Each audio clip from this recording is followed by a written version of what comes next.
శతమానం భవతి అని పెద్దలు దీవిస్తారు. అంటే నిండు నూరేళ్లు జీవించమని. మనలాంటి అభివృద్ధి చెందుతున్న దేశాలలో 100 ఏళ్లు జీవించటం అంటే గొప్ప విషయమే. కానీ జపాన్లో ఇది ఏమాత్రం విశేషం కాదు. ఎందుకంటే ప్రస్తుతం ఆ దేశంలో శతాధిక వృద్ధులు 1,00,000 మంది దాకా ఉన్నారు. దీనికి కారణం జపాన్ వాసుల హెల్త్ డిసిప్లిన్. అందుకే శతాధిక వృద్ధుల సంఖ్య రికార్డు స్థాయిలో పెరిగింది.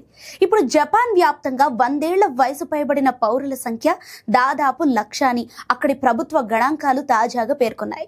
ఇలా శతాధిక వృద్ధుల సంఖ్య ప్రతి ఏటా పెరుగుతూ పోవటం, ఇది వరుసగా 55వ సంవత్సరం కావటం విశేషం.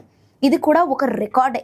అత్యంత ఖచ్చితంగా చెప్పాలంటే సెప్టెంబర్ 13 నాటికి దేశంలో 100 ఏళ్లు దాటిన వృద్ధుల సంఖ్య 99,763.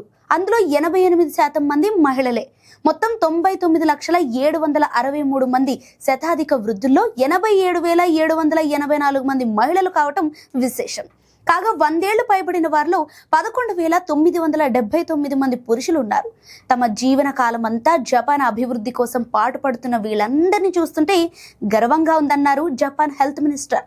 జపాన్లో ప్రతి సంవత్సరం సెప్టెంబర్ 15వ తేదీన జరిపే వృద్ధుల దినోత్సవంను పురస్కరించుకుని సెంచరీ కొట్టిన పౌరుల జాబితాను ప్రభుత్వం ప్రకటించింది. ఎల్డర్స్ డేను జపాన్ జాతీయ దినోత్సవంగా నిర్వహిస్తోంది. ఇందులో భాగంగా ఏడాది సెంచరీ కొట్టిన వాళ్లకు స్వయంగా దేశ ప్రధాని నుంచి ప్రశంసాపత్రం, వెండి కప్ బహుమతిగా అందనుంది. ఈ ఏడాది ఏకంగా 52,310 మందిని సత్కరించి ఈ పత్రం, కప్పును బహుకరించనున్నారు. 1960వ దశకంలో 100 ఏళ్లు పైబడిన పౌరుల సంఖ్య జపాన్లో చాలా అత్యల్పంగా ఉండేది.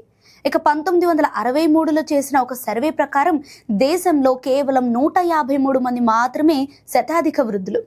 1981 ఏడాదికి వచ్చేసరికి ఈ సంఖ్య తొలిసారిగా 1000 దాటింది. ఇక 1998 ఏడాది కల్లా ఈ సంఖ్య 10,000 దాటింది. అలా ఇప్పుడు 1,00,000కు చేరింది ఆ సంఖ్య. సంప్రదాయ ఆహారం, వ్యాయామం వంటి ఆరోగ్యమయ పద్ధతులను పాటిస్తూ వ్యాధుల బారిన పడకుండా తప్పించుకుంటూ హాయిగా 100 ఏళ్లు జీవిస్తున్నారు జపాన్ వాసులు. క్యాన్సర్లు, గుండె జబ్బులకు అధిక బరువుతో అవినీభావ సంబంధం ఉంది. ఈ సంబంధం ఏర్పడకుండా జపాన్ వాసులు ఒబెసిటీకి ఆమడ దూరంలో ఉండిపోతున్నారు. మేక, గొర్రె, వేట మాంసం తక్కువ తింటూ ఆకుకూరలు, కూరగాయలు, చేపలు అధికంగా తీసుకుంటున్నారు. ముఖ్యంగా మహిళల్లో ఒబెసిటీ సమస్యలు చాలా తక్కువగా ఉన్నాయి. అందుకే శతాధిక వృద్ధుల్లో 88% వాళ్లే ఉన్నారు.